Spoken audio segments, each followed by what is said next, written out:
یا ایھا الناس اتقوا ربکم الذی خلقکم من نفس واحدہ وخلق منها زوجها وبث منهما رجالا كثيرا ونساء واتقوا الله الذي تساءلون به والأرحام إن الله كان عليكم رقيبا صدق الله العلي العظيم وبلغنا رسوله النبي الكريم ونحن على ذلك لمن الشاهدين والشاكرين والحمد لله رب العالمين. درود پاک پڑھ لیجیے. اللهم صل على سيدنا ومولانا محمد وعلى آل سيدنا ومولانا محمد وبارک وسلم وصلی علیہ صلاۃ و سلام علیک یا سیدی یا رسول اللہ وعلی آلک و اصحابک یا حبیب اللہ. سورہ نساء کی تلاوت آپ نے سماعت فرمائی. اس کی پہلی آیت تلاوت کی گئی. نساء عورتوں کو کہتے ہیں. امرأتن کی جمع ہے نساء، اور عورتوں کے نام سے اللہ تعالیٰ نے ایک صورت یہ نازل فرمائی ہے. آواز صحیح کم، آواز کم. عورتوں کے نام سے یہ صورت نازل ہوئی ہے. جس زمانے میں یہ صورت نازل ہوئی تھی اس وقت احد کا واقعہ پیش آیا. 3 ہجری کا وقت تھا. احد کی لڑائی میں مسلمانوں کو ایک جیتی ہوئی جنگ ہارنی پڑ گئی. ایک غلطی ہو گئی. اس کے نتیجے میں بہت سے اصحاب شہید ہو گئے. بہت سی عورتیں بیوہ ہو گئی اور بہت سے بچے اور بچیاں یتیم ہو گئے. تو ایک بڑا معاشرتی اور اجتماعی قسم کا مسئلہ پیدا ہو گیا. تو اس حوالے سے پھر اس صورت کے اندر وہ احکام اللہ تعالیٰ نے بیان فرمائے جس کے اندر یہ سارے مسائل حل کیے گئے. اس کی روشنی میں ان عورتوں کا مسئلہ کیا ہوگا، یتیم بچے اور بچیوں کا مسئلہ کیا ہوگا، اور اس کے ساتھ ساتھ یہ بات بھی آگے بہت واضح طور پر فرما دی گئی کہ رسول اللہ صلی اللہ علیہ وسلم کی اطاعت ضروری ہے. اگر کسی معاملے میں رسول اللہ صلی اللہ علیہ وسلم کے دامن کو چھوڑا گیا اور ان کے کسی حکم سے بھی غفلت برتی گئی تو اس کا نقصان تمہیں پھر بہت بڑا ہوگا، جیسے احد میں ہو گیا ایک غلطی کرنے کی وجہ سے. اللہ کے رسول نے فرمایا تھا یہاں بیٹھے رہنا، اس درے کو مت چھوڑنا. چھوڑ دیا. اور لوگوں نے اس لیے نہیں چھوڑا کہ وہ کوئی جان بوجھ کے اللہ کے رسول کی نافرمانی کرنا چاہتے تھے. یہ صحابہ کرام تھے، جان بوجھ کے اس طرح کے کام نہیں کر سکتے. ان سے ایک مسٹیک ہو گئی، بھول چوک ہو گئی، معاملے کو سمجھنے میں غلطی ہو گئی. بس ان کی نیتیں اچھی تھیں، وہ معاملے کو سمجھنے میں غلطی ہو گئی.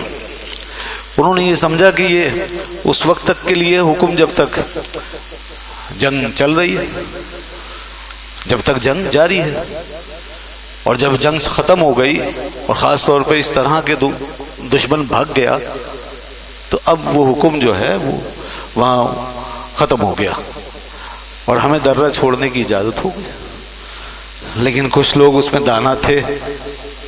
کچھ لوگ ہوتے ہیں جو حقیقت تک پہنچنے والے ہوتے ہیں. انہوں نے کہا دیکھو ایسا نہ کرو. خاص طور پہ امیر جو تھے نا ان کے عبداللہ ابن جبیر کا ایسا نہ کرو. اللہ کے رسول نے فرمایا تھا مت چھوڑنا تو نہ چھوڑو. جب حضور کا دوسرا حکم آ جائے پھر چھوڑ دینا. لیکن اللہ کے رسول نے فرمایا اس کو ایز اٹ از چلنے دو، اس پر ایز اٹ از عمل کرو. لوگوں نے کہا بھائی آپ کیا بات کر رہے ہیں، اب معاملے کو سمجھے تو صحیح. اب یہاں کھڑے ہونے کا فائدہ کیا؟ جنگ ختم ہو گئی، دشمن بھاگ گیا، مسلمان وہ جا رہے ہیں تعاقب کرتے ہوئے، پیچھا کرتے ہوئے. اب کیا ہے، اب چھوڑ دیں. بس انہوں نے یہ جو سمجھا نا، وہ درہ چھوڑ کے وہ ادھر جو میدان میں آئے، وہ جو مال اسباب وغیرہ جو پڑا ہوا تھا اس کو جمع کرنے لگے اور سمیٹنے لگے تو ایک مورچہ خالی ہو گیا. وہیں پیچھے بیٹھے ہوئے تھے خالد بن ولید تعاقب میں. یہ درہ خالی ہو تو اندر گھسے، وہ آ گئے. اس وقت وہ مسلمان نہیں ہوئے تھے، اور بڑے جنگجو، بڑے سپہ سالار تھے، وہ بڑے تلوار باز تھے، وہ پہلے سے ہی بڑی مہارت رکھتے تھے لڑنے کی، سپہ سالاری کی. اب ایسے جنگجو اور سپہ سالار کو موقع مل جائے تو کیا نہیں کرے گا پھر وہ، بس وہ پیچھے سے آ گئے اور پشت پہ سے آ کے حملہ کیا. ان کی سب کی ہوائیاں اڑ گئیں، چھکے چھوٹ گئے. یہ کیا ہو گیا؟ گنتی کے چند لوگ ہی تو تھے. ادھر وہ جو آگے جا رہے تھے ان کا پیچھا کرتے ہوئے دشمنوں کا جو بھاگنے والے تھے، ان کو پتہ چلا کہ ہماری بیک پر سے حملہ ہو گیا، اور ادھر پھر وہ تذبذب میں آ گئے، ہیزیٹیشن میں آ گئے.